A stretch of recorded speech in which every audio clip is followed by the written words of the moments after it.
quick video. I've just popped into Markschnellenberg. It's 9:15. I might just fill up with water and head back now, because the club ride starts at 10, so I shall have 45 minutes to get there. This is where I stopped on the night ride to Berchtesgaden. It's a very nice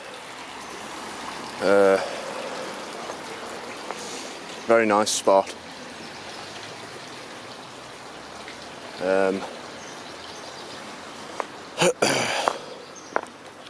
wearing my Grossglockner jersey, by the way. Service is going on in the church. Lovely artwork. I like that one there, with the birds on. Right, I'm going to turn around now and head back.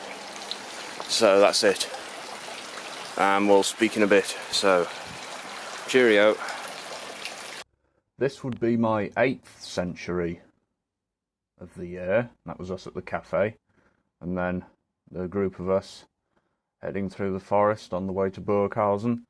Very much the same as all the other Burghausen rides. Flat, fast, a long way, and with cracking cake.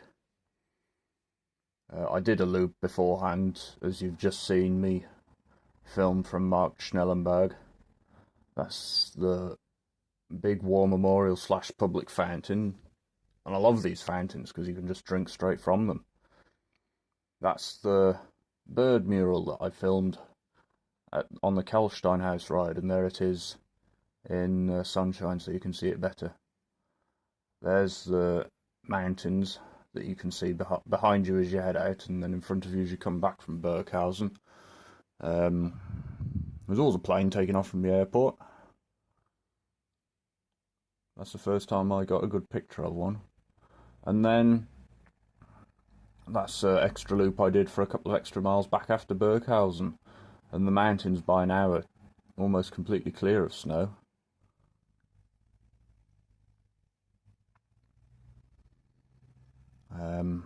It was also when the end-to-end in Britain was smashed, so I commemorated that on my Strava title.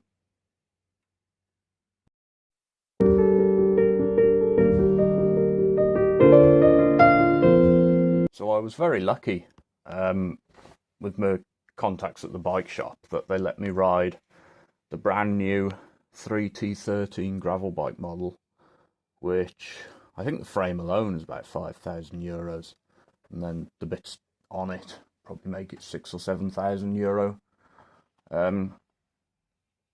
There is a video coming up which will explain it, but I took it on a test ride of about 16 miles and photographed literally every inch of it, because I was fascinated with the modern technology riding an old bike. And what you're seeing here is literally every picture that exists of this bicycle that I've taken. I put my own pedals on it, and I had to raise the saddle, which was actually quite difficult because of the funny dropout, and also it was geared up with a continental braking system as well. And you can see the cable route, and wasn't actually through the stem, it was through it all went into the top of the top tube, which I thought was unusual, and it's probably the mechanic's worst nightmare. There's lots of bosses on it for mounting things, so you can mount a saddlebag on the top tube with those bottle cage bosses, or you can have a bottle cage, and you can see you can lower the front bottle cage as well. The tyres were very fast on the road, but very wide, so they'd be good on sand. And then another thing which was new to me at the time was having all the torque measurements printed on the bike. We're in a beautiful part of the country here. I'll put the name of the mountain that I rode up, but the road just stopped there, the lane. Very nice, although on the descent, the the brakes weren't as good as what I expected. Though I had to pull the lever in a long way to get any actual bite, and it did cause a bit of a panic on the first couple of corners, and then after that I decided the brakes weren't that great, and so I slowed down a bit. It's probably because it is a demonstration model that's been absolutely thrashed and probably not serviced as much as what it should have been. But it was also a bit small. It was a size large, but I'm definitely an extra large when it comes to bicycles. 59cm from 59cm frame for me. Seat tube measurement, that is. And then I did a few panoramas of the top of the hill, riding up. That's actually one of my desktop pictures. Interesting layout of the old stream there. It's a lovely curvy lane. And the gears going up were easy. This should have been the touring gears. Should have been what I had. And then these are pictures taken by Robin, the owner of the bike shop, who the bikes were lent to. He took a few vanity pictures of me riding it around, up and down, and standing round.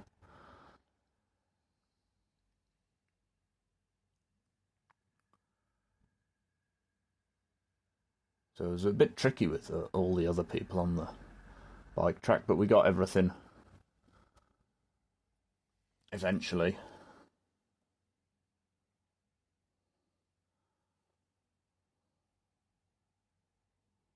That's the shop, Gran Turismo, with another one of the chaps who, Florian, who tested the bikes out. And there's me riding up and down. I know the three of us would end up going for a ride. I'd be on Eddie because there were only two large frame sets, and because that was small for me anyway, I was better off on Eddie because Eddie fit me better. And Robin and Florian rode the two large ones, so that'll come up in a minute. And it was a cracking day out on a nice bike.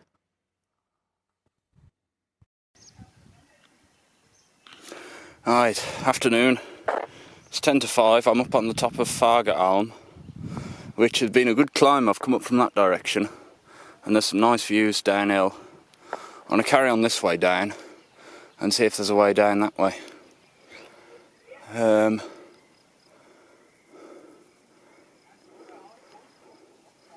But it's been a good climb. I'm testing this new 3T13, look. So he's got 3T written on it there, 13. It's got SRAM 1 times group set on it, SRAM Force. And that there is a very big rear chainring. 1, 2, 3, 4, 5, 6, 7, 8, 9, 10, 11, 12, 13. Oh, hold on. It's a 42 teeth chainring. So that's 42 by 42. I was spinning up there. Which is, I don't know, it feels too low for me. But yeah, and it's got an unusual changing setup as well. If you press it once, like that changes it down a gear, look.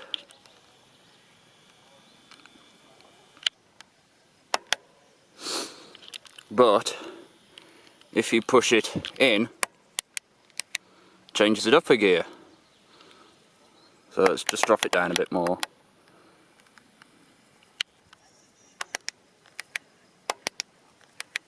Which did take a bit of getting used to.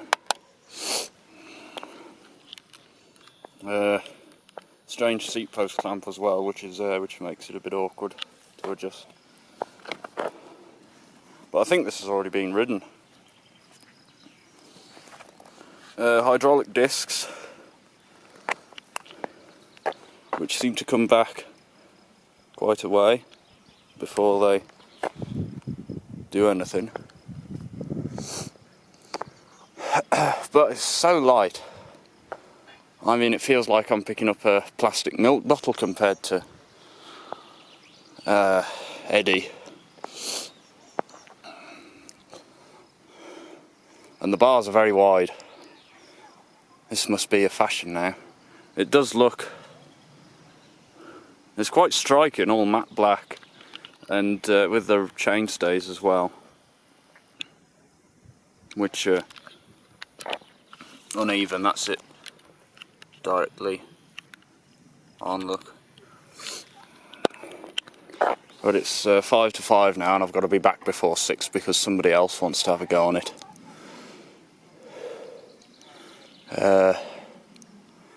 Yeah, there's... I was looking for the climb up to Geisberg, but this is a nice one, this is.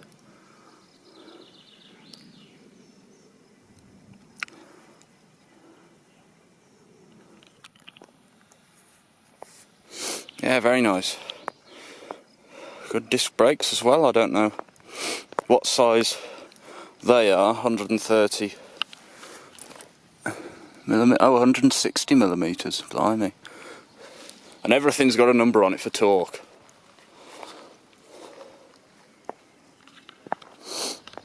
I think this is for triathlon, this. And then it's got one so you can lower this bottle cage if you're not putting one there, which is... be pretty good because that's quite not much room there. You could put a frame bag on. But,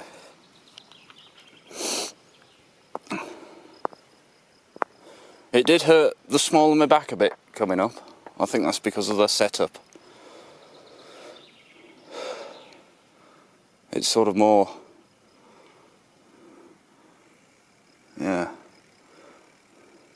But anyway, there's another chap. So I overtook him on the way up.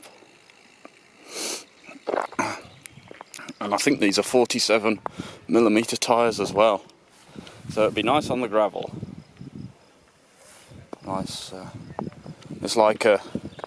I think it's a road version of a hybrid bike, effectively. Because you could put cross tyres on it if you wanted to race cross on it, and you can put slick tyres on it.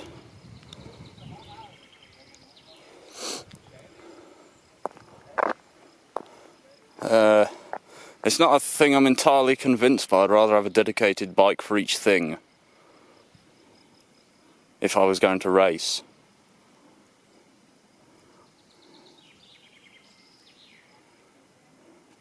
But it is nice. Robin told me the frame is €4,300. That's just the frame, that's not the SRAM Force 1x or the saddle or the wheels, although I expect the saddle and the wheels are spec, just stuff that comes with it, because it's all 3T branded stuff.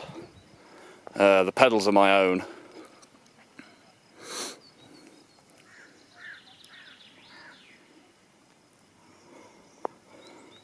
All I can think of to say is that it's just different.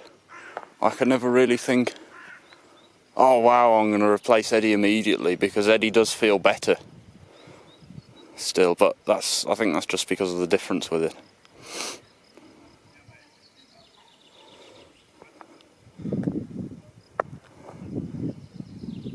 And it's like if I rode the Ridley again, that'd be different.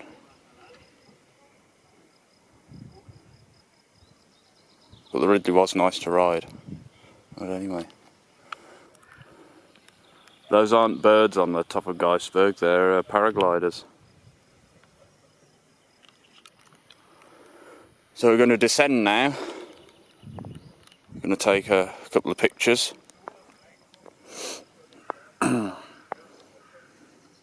But yeah, it is. Yeah, it's nice. Maybe an extra large. I think they only stock larges. I'm a tall person, so they don't. I'd need an extra large. The large was only just big enough. This is a large, so I think that's the major problem. bigger frame would be a longer reach as well, and then that be a shorter, perhaps a shorter stem, so that would be a better setup. And then yeah, all spec for short people, but yeah, really nice of him to let me ride it, like with the Villiers as well.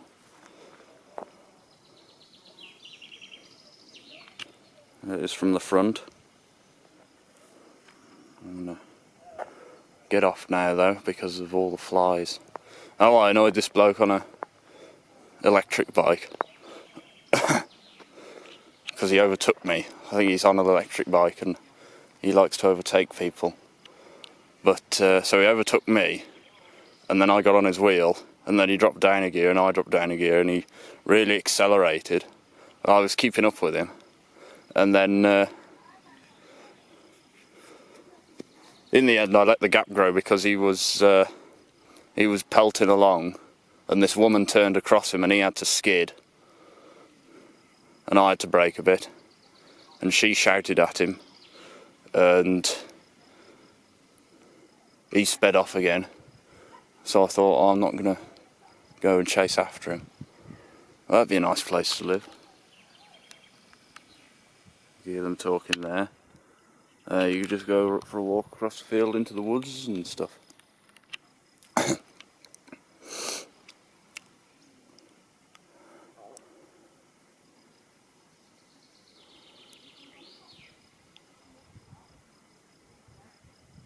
Alright, I'm going to stop the recording for now because I'm going to get back. So, thanks for watching, and we'll speak in a bit.